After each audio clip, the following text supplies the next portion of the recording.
Hey, what's going on, you guys? All right, so I'm sure you've all heard we're just a few weeks away from the federal elections in Canada. So I figured this would be a great opportunity to kind of take a little dive into each party's platform and how they're focusing on housing, just to give you guys a better idea as to how it's going to affect real estate.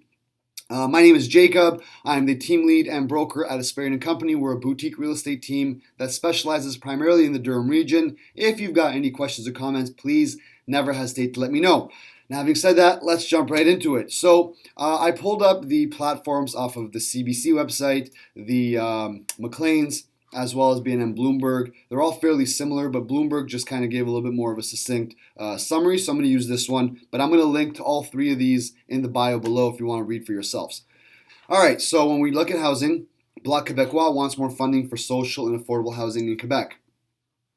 Conservatives, they're proposing changing the mortgage stress test for first-time homebuyers and reviewing the removal of the test for mortgage renewals.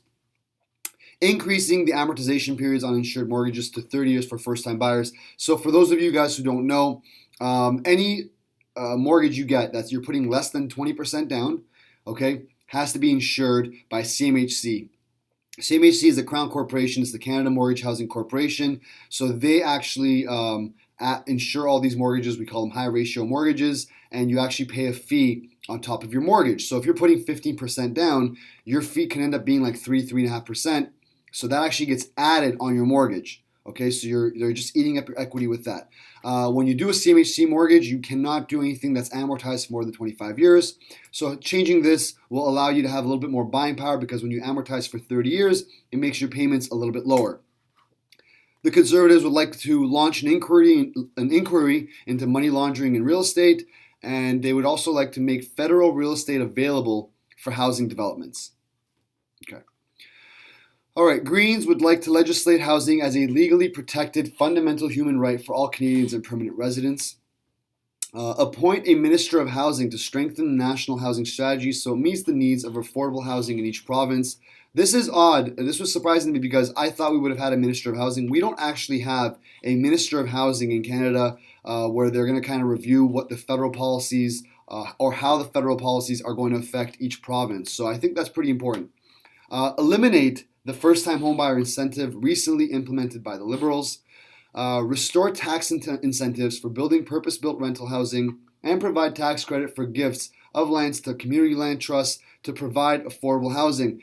You know what? Anything where that you're going to give a incentive to building purpose-built rentals, I'm game for because we do need more inventory.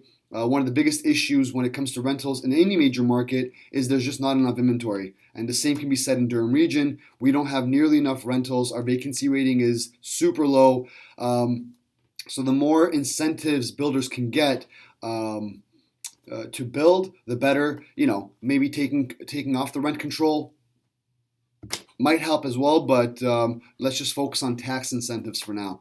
Refocus the Canada Mortgage and Housing Corporation's mandate on supporting the development of affordable, non-market and cooperative housing, as opposed to one of its primary activities of providing mortgage loan insurance. So this is what that's what they're doing right now. They use it for mortgage insurance, and they want to use CMHC's powers and budgeting to support the development of affordable, non-market and cooperative housing. Okay, Liberals introduce federal speculation tax on non-residents and a higher cap on the first-time buyer incentive, which was implemented in early September. So this is that equity plan that they had rolled out a few months back. I think the cap was around $480,000 or near $500,000. They want to increase that limit to $800,000 so it can help people in major markets like Toronto, Vancouver. I'm not a fan of this plan from initially anyways. I don't think the government should be getting involved and offering interest-free equity loans and becoming partners with people. It artificially pumps up the numbers, especially, and it's also not very fair because somebody who's, you make $120,000, you qualify, $121,000, you don't.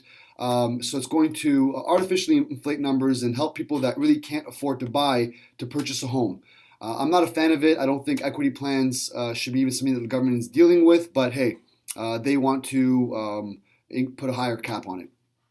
Increase the first-time buyers can withdraw from RSPs to $35,000 from $25,000 in their budget. The RSP home buyer plan, pretty good program out there. to help people avoid some taxes. At the end of the day, with the RRSPs, you're going to pay taxes one way or another, or you're waiting until you're 65 or whatever it is you're going to be. Okay, NDP. They want to create 500,000 affordable housing units. It doesn't specify how or what they're going to do, but that's what they're trying to do. And I believe it's to be over the next 10 years, so 50,000 homes a year. They'd like to reintroduce the 30-year terms for insured mortgages for first-time buyers, same as the Conservatives. They want to double the first-time home buyer credit to $1,500. They'd like to implement a 15% foreign buyers tax on purchases of residential properties by foreign corporations or people who are not citizens of permanent residence. I'm not educated enough to be honest with you guys on how this affects our budget on foreign buyers tax. I do know that the vacancy tax has been helping out quite a bit in Vancouver. Remove GST, HST on the construction of new rental units. Again, anything that's going to promote the building of more rental units, I'm game.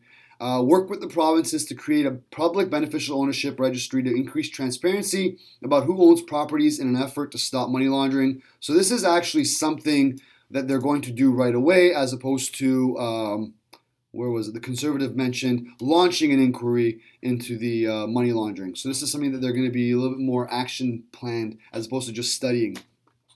And they want to offer up to $5,000 in rental subsidies for nearly 500,000 families struggling to pay for housing.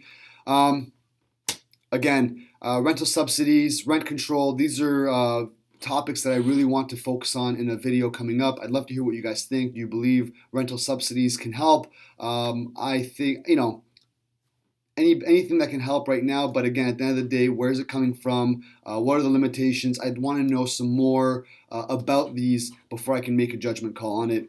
And the People's Party of Canada, no specific pledges to date, but they had mentioned something in one of these. The People's Party on the CBC website, they hadn't released a specific policy on this issue, but the leader has blamed high housing costs in Toronto and Vancouver on zoning regulations and high immigration levels.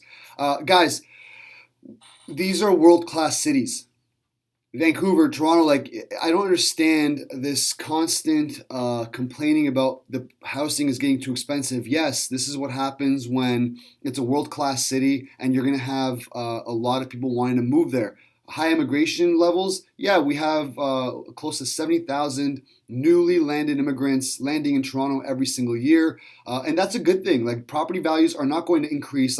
On one side, people want to keep property values low so they can afford it, and on the other side, if you're a homeowner, you want your property values to continuously go up in the long run. Real estate will always go up in value, guys. I don't care what market you're in. In the long run, real estate is a hedge against inflation. Even your replacement costs are going to continuously get higher. Wood gets more expensive, lumber gets more expensive, the labor gets more expensive. So, and your new builds are also going to continuously get more expensive. So you're going to just see property values continuously go up. Now, to say it's based on zoning regulations, I know some builders that would agree with them in the sense that there's quite a few hoops that they have to jump through, and there's quite a bit of red tape to do building anywhere you're trying to go into. But these are world-class cities. You're going to have property values go up because our population is going to increase, and there's nowhere to grow but up. Density is going to get it's going to get more dense, but we just can't grow outwards. But that's another reason why Durham Region's values have increased so much, is because we are so undervalued compared to all the areas surrounding the GTA. All right, let's not kid ourselves. At the end of the day, Durham Region is benefiting from all these things because we're basking in the warm glow of Toronto. All right, to the west of them, you got Peel. North, you've got York Region. All these different areas are already fairly expensive. And now that we've got the infrastructure being put in, you got the 407, you've got the GO station, all these things kind of coming out this way. Durham Region is also getting more expensive. And that's because immigration levels, population growth, employment is strong. These are all good things. So I think this whole debate on how they're going to keep the city more affordable is just supply and demand. You can't unless you allow the builders to continuously bring more inventory to the market. But anyways, that's just a quick overview. We've gone 10 minutes. Let me know what you think. Is there something that you think that we need? Is there something that no political party has been focusing on? I'd love to hear what you guys think on this. And as always, if you've got any questions or comments, please never hesitate to let me know. Have a good one, you guys.